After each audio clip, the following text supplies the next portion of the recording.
Hey everyone, welcome back to more VampYr. And now before we get started and continue on, there's quite a bit I've done off camera which we need to get through. There is a sewer system that you have to go through to get some places in the game which I found. It's guarded by a level 30 Econ. Got through that. I don't fancy going through all this trouble. And in the sewer system I found a few things. There was a side mission which, at least for the most part, I completed just so we don't... I mean, we have to talk to the person anyway after we get through a few missions, so you'll meet them anyway. Which is this woman here, Louise Teasdale. Her father was found dead in the sewers, so his last wish was to find her, because apparently she had been abducted by an Econ, believe it or not. And he was level 30 and he was guarding the cell that she was stuck in. So that took a bit of doing. In the sewer system, which, because you can't actually, there's a part on the map. This part of the West End is blocked from this quarantine gate, and you can only open it from this side, not this part of the West End. So you have to go through the sewers. The only problem is that when you go through the sewers, you've got a boss fight in your hands, and it's against a Volcod, I think they're called, Volcod. Basically they're the muscle beef. They're the vampire's muscle, basically, was explained by Lord Redgrave to us. Now, that one in the sewers is level 32. You will have to beat it to get through the sewer. You'll get through to a point as you go through the tunnels after find the message. One of the main things, you'll actually come to a section where you have to use a pulley system to navigate the water level. Only problem is that one section you go to in that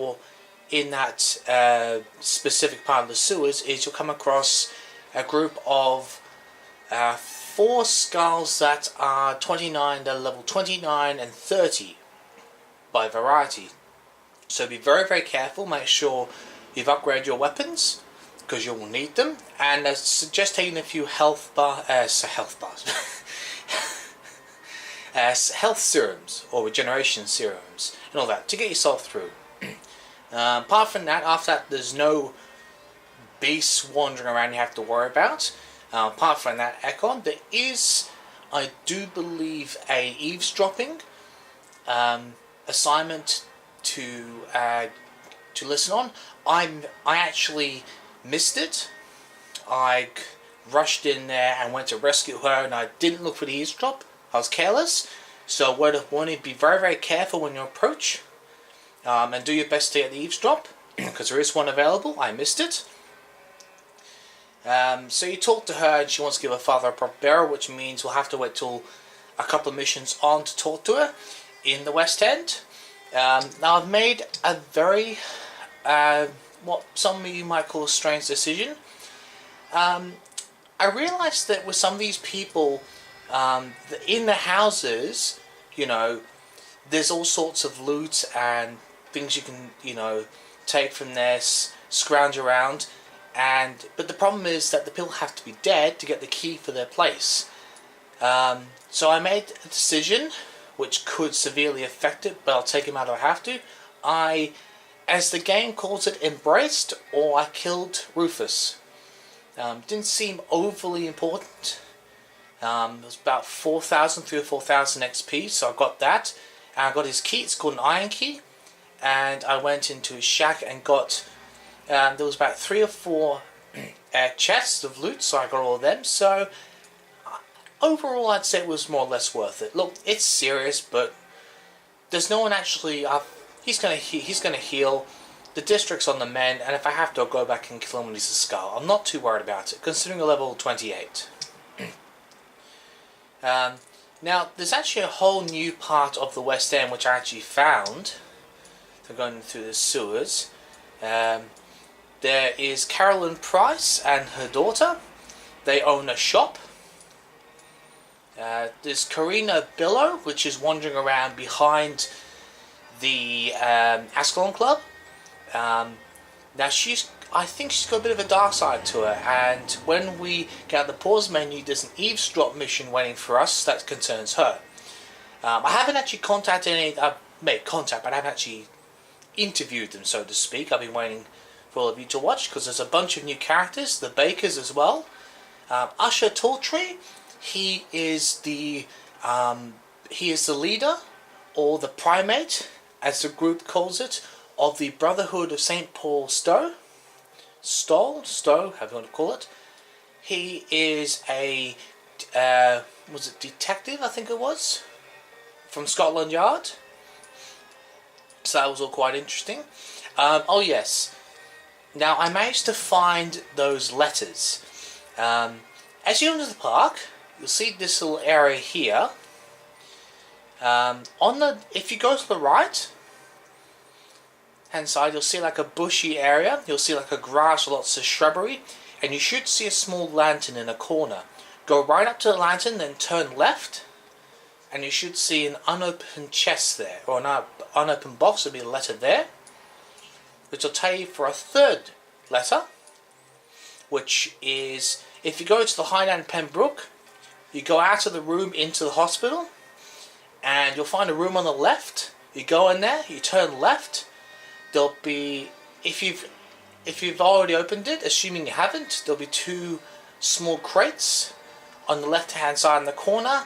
One of them will contain a third letter, which basically explains a treasure that is located in a safe. Now that safe is located in the hideout of where the whole game actually began, which was in one of the very first houses that we entered, which was a safe house down in Southwark. There is a safe that you will never be able to get into any other time in the game except for then. It contains a watch, which I will show you. If I can scratch through this bloody menu. There it is. So this belonged to Jonathan's father. Now I know what a lot of you are saying, so where are all the letters? I will show you them. Where'd it go? You've all seen his first letter.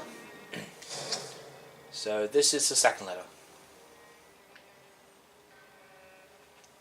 So I'll give you a short bit of time to read that.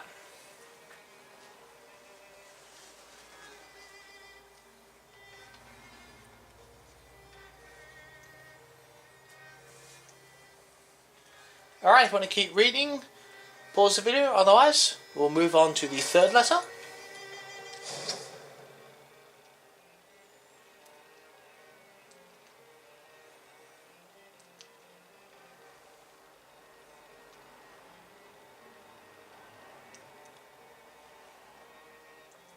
Now there's actually something really interesting I found connecting, that's associating Aubrey to, there's some indirect connection I found, which I don't think gets explained maybe, in the Ascalon Club.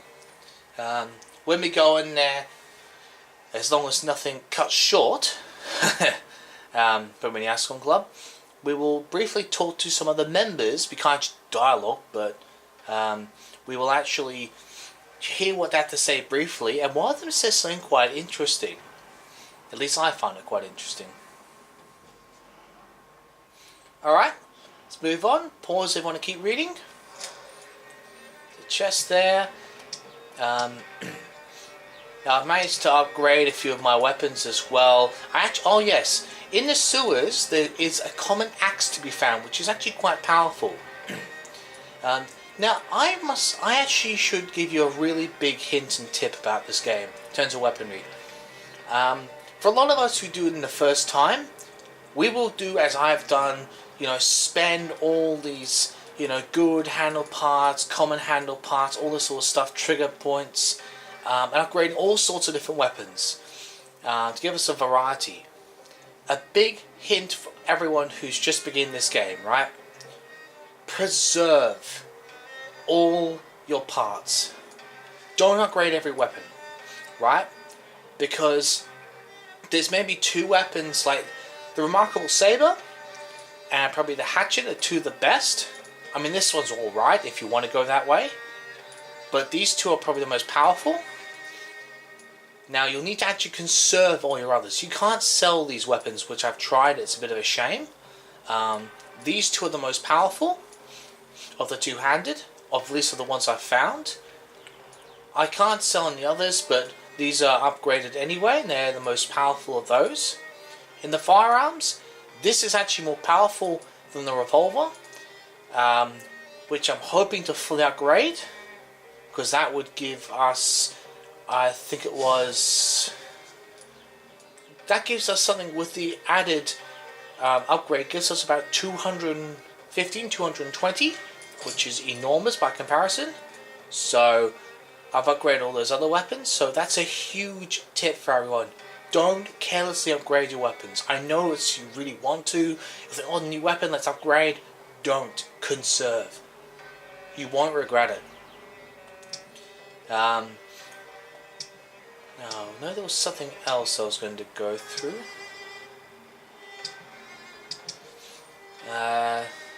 So I'm just double checking just to remind myself. So that was a little... So look, we'll be able to talk to a lot of these people anyway, so... There's actually 2 observational missions that we can find. Anyway, let's start this eavesdrop. Come on. Oh, we have to wait down here. Okay. So this is for Karina. I've introduced myself in the game to all the other characters, but I haven't actually had the interview with them yet, so...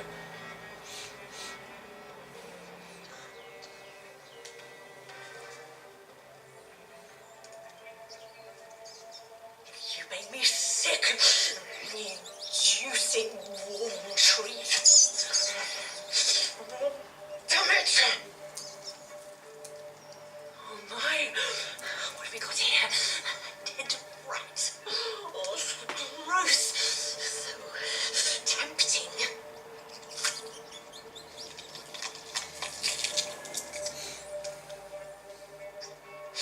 Eternal life through the blood of the lesser beasts, he said. Oh, dear God, help me. Save me, for I can't stand what I've become.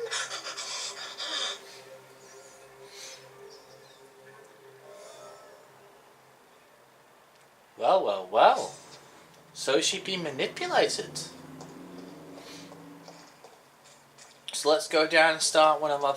This entire episode might just simply be us talking to people, but it expands our knowledge of the game. Can we not start this bloody conversation? Thank you. Rats. Tasty rats. Those clever rodents are cautious now. They won't approach.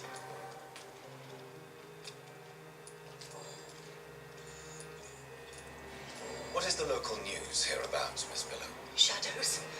Shadows hunting shadows. Whispers in the dark. Pestilence. Suffering. Death. Tell me about yourself, Miss Billow. What do you do for a living? I'm hungry. Need to eat. Have you got something for me? Blood, perhaps? Can you give me blood, Dr. Reed? Don't you remember who you are, miss? What you did for work? I was strong, proud. I campaigned for good causes. But that was before. Before. It does not matter anymore. I'm so hungry. What happened to you? The rats. The answer hides in their little crunchy bones. Their juicy, tiny brains. Miss Billow, please, try to concentrate. Why do you worry about rats so much? The voice in my head. He forces me to do so. Drink their blood, he said. Eat their flesh. Tell me about the voice in your head. Who is it? Can you describe it? Is it someone you know? Someone you met? Keep your mouth shut, he said. Don't ever speak about me, or I'll abandon you. Help me, please, Doctor. Wow. Do you feel compelled to obey that voice, Miss Billow? even if you're loath to submit to it. Yes. Please. Help.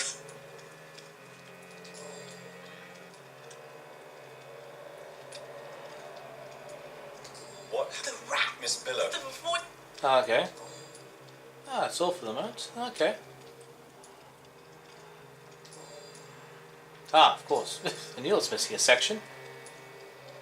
Why do you eat rats, Karina? Their flesh contains the path to immortality. I have to eat them all if I want to live. Help me. Please. Make it stop. I don't know if I can, miss. You have been tricked, forced to play a disgusting game. I don't know how to save you. Kill me then, Doctor. Take my life. I beg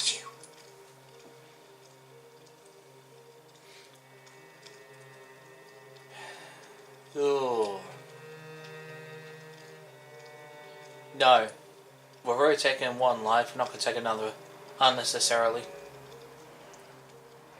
I can't do that, Miss Billow. I'm a doctor. I won't kill as an answer to pain or suffering. Never again. It is my decision. If I could, I'd do it myself. You're a doctor, but also a vampire, aren't you? Kill me, please. Make it stop. Well, at least we didn't fail any hints. That's one good thing. I must go now. Goodbye, Miss Billow.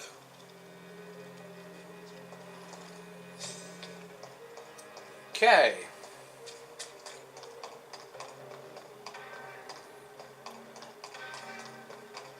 Now, okay, so we're still at the front here. Oh, yes, thank you, loading screen. Thank you. Not helpful, but anyway. Now, when you get the watch, you can either sell it for something, or you can actually give it, I believe, to the butler, which we're going to do.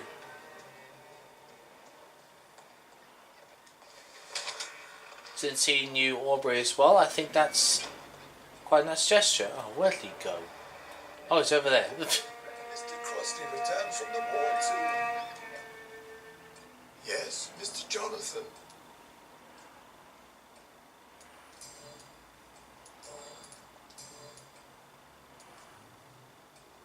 Do you know my mother speaks to the dead members of this family? Yes. I sometimes hear her speaking to you, Miss Mary and her baby. Sometimes your father, too. So she thinks I'm also dead. And what about you? I believe she only sees her relatives as the dead she speaks to, Mr. Jonathan. It breaks my heart to see Miss Reed like that.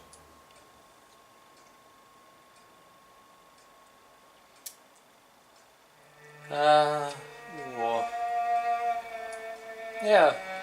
I guess we probably would feel helpless in that sense. I am powerless to help her. She thinks I'm a ghost too. Whatever I say, she just sees me as another dead relative. But you are still alive, Mr. Jonathan. That's the difference. And I am sure Miss Reed will realize it soon. Fair enough. Avery, I finally deciphered my father's puzzle. Among other things, I found his watch. I'd really like you to have it. I can't accept this gift, sir. Yes, you can, Avery. You deserve it. I thank you, sir. I'll keep it until the day I die. Yeah, he's looked after the family, deserves that. Goodbye, Avery. Please. Of course, Mr. Jonathan. Okay.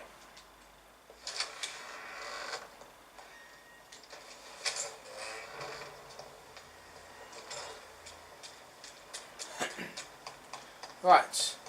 Let's head over to the other part of the West End. Someone you're close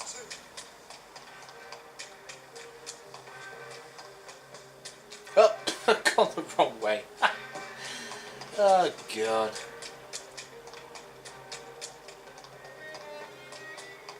Helps if you go the right way, doesn't it?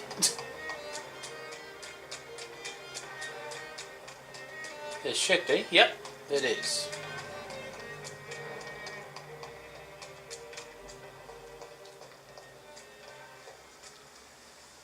I'll wait to hit full stamina. Then we'll activate our cloak. What's his names? This one of them!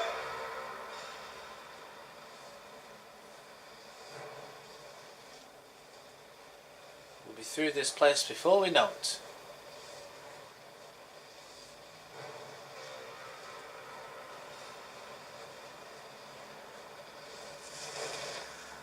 Good, that's out for a minute, no worries. So that's exactly the reason why I went through the sewers off camera, so that you can unlock this from this side only. This is the new part. Now I know there's another eavesdrop mission around here. Is it... Oh, of course. So typical, isn't it? When you actually go there, they're not actually going to the eavesdrop, they're just... Now, apparently there's some history before he left before he left for the war in France, he apparently was the doctor for the Price family, so that was quite intriguing. What? Oh, screw you. I'm going to talk to other people first.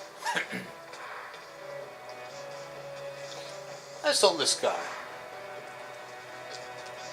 Come on. Thank you.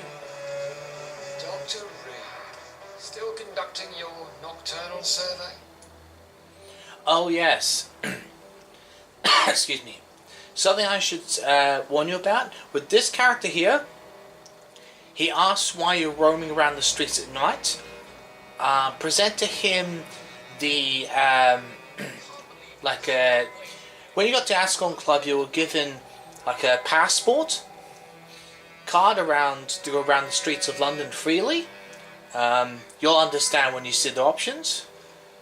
Choose that one, and he'd be like, "Oh, why didn't you just say you were from the Ascon Club? Be careful when you're walking around. Choose that one. It's the best answer. Just so you're aware."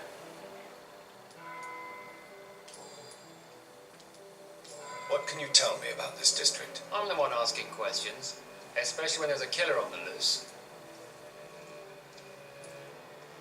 What killer? I'm not going to discuss that with a civilian, sir. Haven't I told you about the investigation I'm conducting? Perhaps I could help you. All right, without giving you too much information, I'll tell you this. I'm convinced there is a homicidal maniac on the loose, using the epidemic to disguise his kills.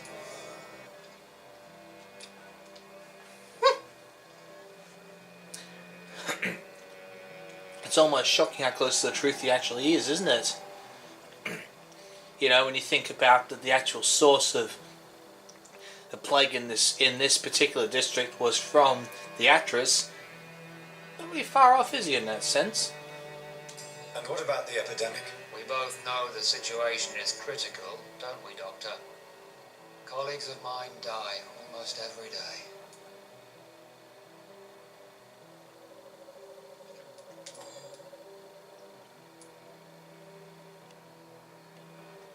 Why are you investigating at night? Criminals rarely act in daylight, you know.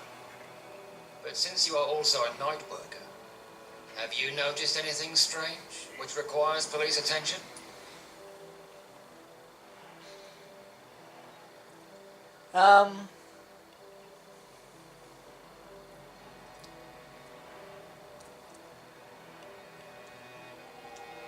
Whoa.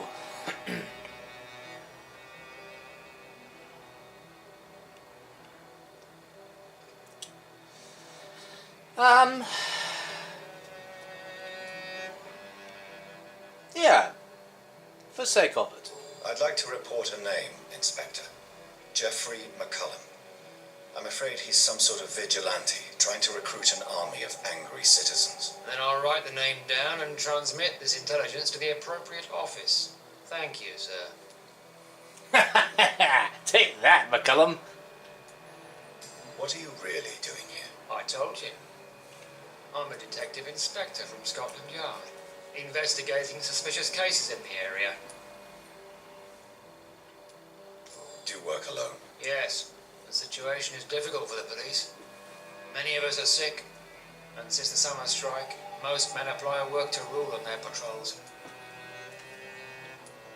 What about the situation in the East End?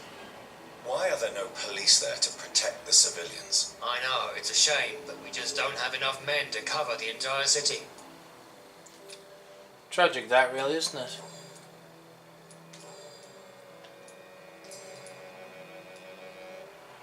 Tell me all you know about that homicidal maniac you're looking for. I'm not even sure there is only one.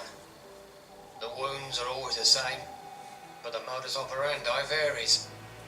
Sometimes violent and brutal, sometimes precise and swift. How could different killers inflict the same wounds? That's my main problem. If my theory is correct, maybe we're facing a group of individuals sharing the same violent tendencies. Perhaps a sadist cult.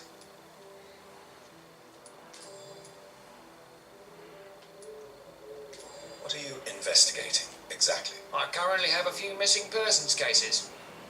Miss Tadao Kimura and Miss Louise Teasdale. I'm afraid they may have been abducted by my mysterious maniac. Well, we took care of that mysterious maniac for you. Oh, we haven't found Mr. Kimura, but he's somewhere around. I haven't found him yet, but I keep on hearing his voice every time we're near the Mason estate. The Reed estate. Good God. Tell me about Louise Teasdale. She's a waitress. Our father reported her missing. We don't have enough men to search for her, sadly. Do you have any idea where she could be? No. But I feel she's been abducted. She went to a pub a few nights ago and vanished. I thought about the sewers, but I'm not equipped for such an investigation. Oh, I've done that already for you. Tell me about Mr. Kimura. Mr. Kimura is a businessman who has been missing for a few days. He didn't go home, didn't go to work, didn't go back to his family. Where was he last seen? Mr. Kimura was last seen at the Royal Observatory in Greenwich. I followed a possible lead in the West End, but I found nothing. Well, give that to us. We'll do it for you. No? Oh, you bastard. I found one of them, at least we just found the other. Goodbye, Detective Inspector Albright. Goodbye, Dr. Jonathan Reed. I'm sure we'll talk again soon. Now, I must admit, when it comes to the map, I've noticed something that could really have been used. It has such a mini-map. I find that would have been extremely useful. Yeah, I find it quite disappointing, really. I wish there had been a mini-map in the game. Because then you don't have to keep on pausing to look where you're going. Now these tablets have to be pressed to activate something, but I don't know how the hell that's supposed to happen, so yeah. Usher Tawtree. They call that name in some of the other scripts. And he is the leader, or the primate, as the brother calls him, could call him, of the Brotherhood of St. Paul's Stall. Anyway. Good evening, Jonathan Reed. Can I help you in any way?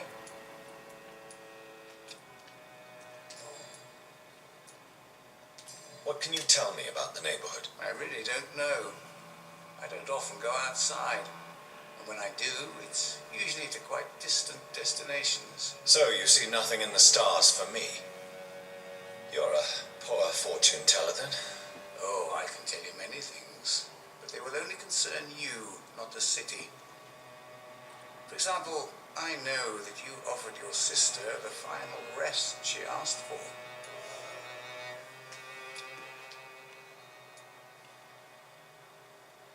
Do the cards speak of my Mary? No. It's the burning aura of guilt that precedes you everywhere you go. Read my fortune, then. You have been chosen, Jonathan. I see on you the mark of a strong being, So powerful it didn't even reveal its strength.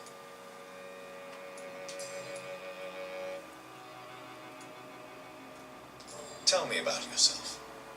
What do you do here, besides turning cards in the middle of the night? I'm for most a charlatan. For a few, I'm a vampire. And for you, I'm the primate of St. Paul's Stole.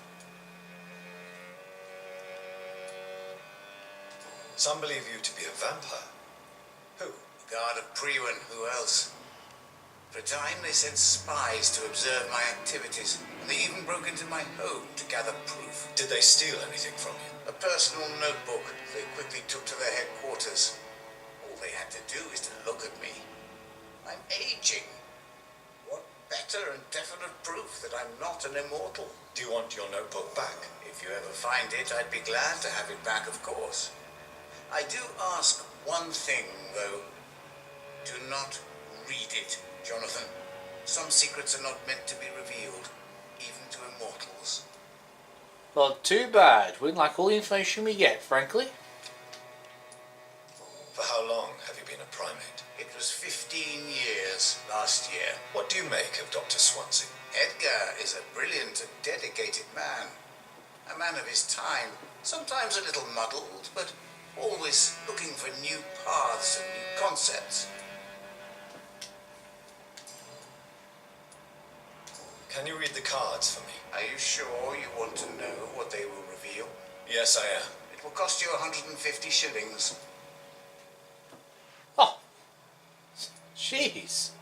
Perhaps later.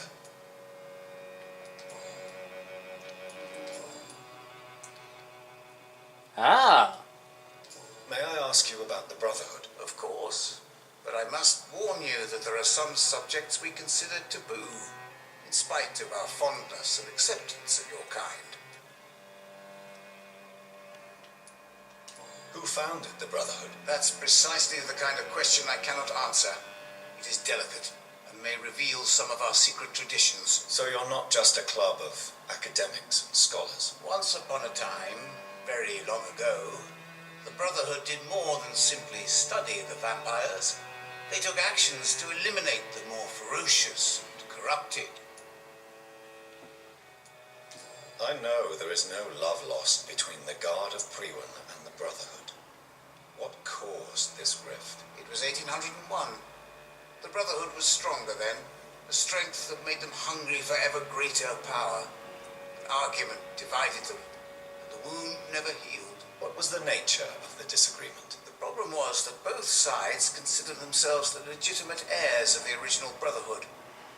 We divide up the books, the relics, not always fairly or with consideration.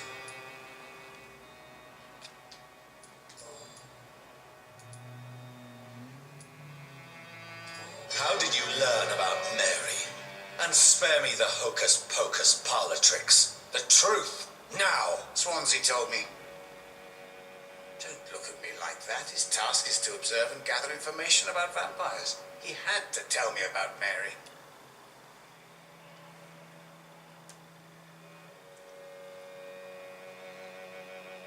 Yeah, exactly. Mary did not deserve her fate. She had already suffered enough during her life.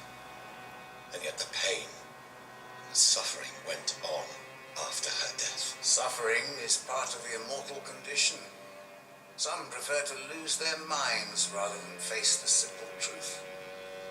Pain will never stop. Well, at least we didn't lose a hint. That's good. How do you measure the amount of blood on my hands? I told you. The cards always tell the truth. Well, most of the time. Is it possible to tell me my future? A vampire's fate is much more delicate to read, Doctor. But I can try.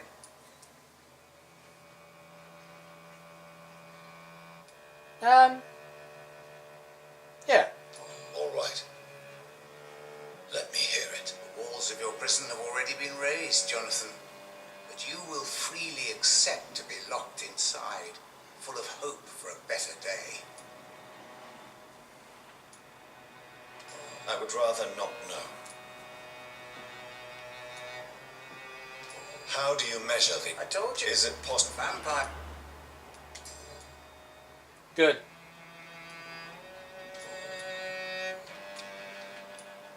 Goodbye, sir. Until we meet again. I rarely wander, yet it amuses me to converse with your kind. Red River, a song in the dark, the whispers of a sun. So many signs.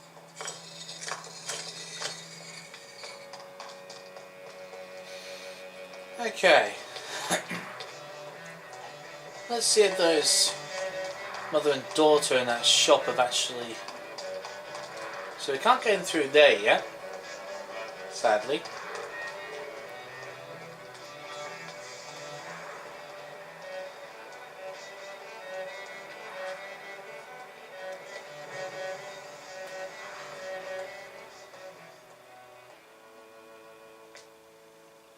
Good evening, Miss Price. You know you can call me Carolyn, my dear doctor.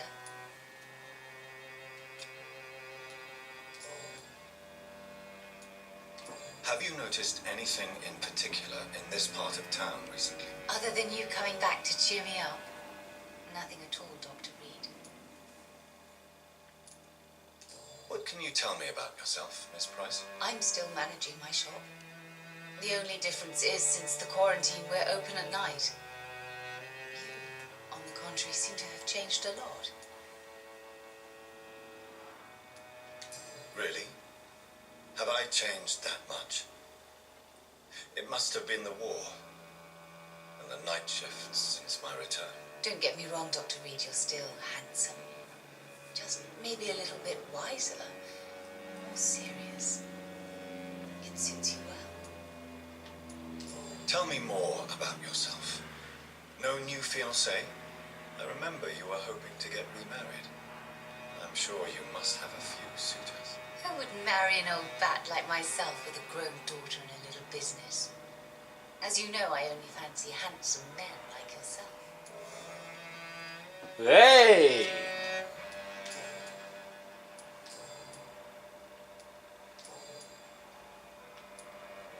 Does your daughter still worry you, Miss Price? I remember you were often concerned about her health when she was younger. Have you not seen Carol since you returned? She's almost a young woman now. But she'll always remain my sweet little baby. So you're less afraid? Some things never change. Carol is still too clumsy for her own good. Sometimes her innocence puts her in real danger.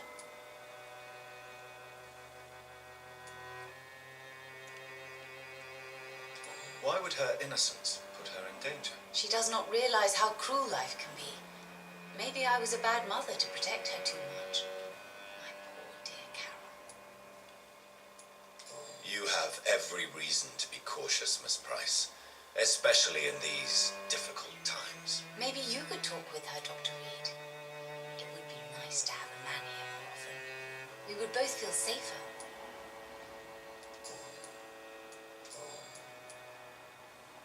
Goodbye for now, Miss Price. I hope you can stay a little longer this time.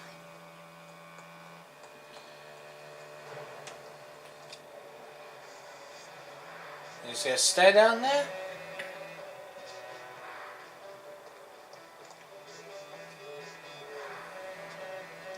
Really?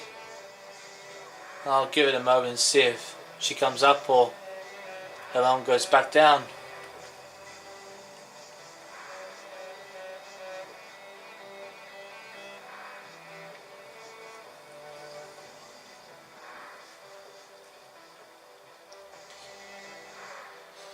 No, that's a shame.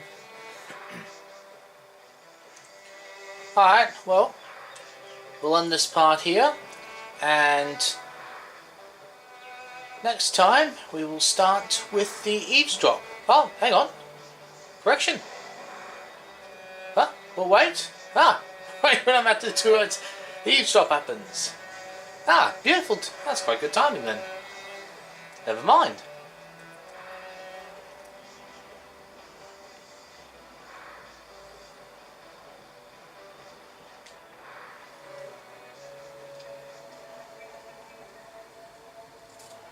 Be careful, Carol. You're wasting good food here.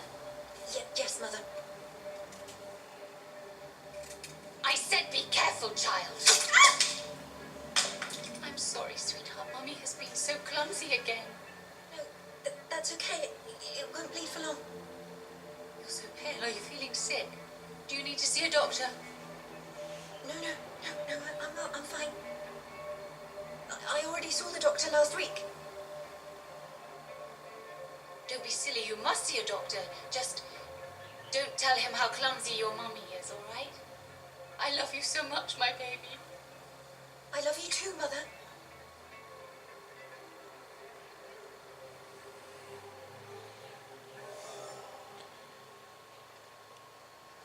Wow. That dramatic.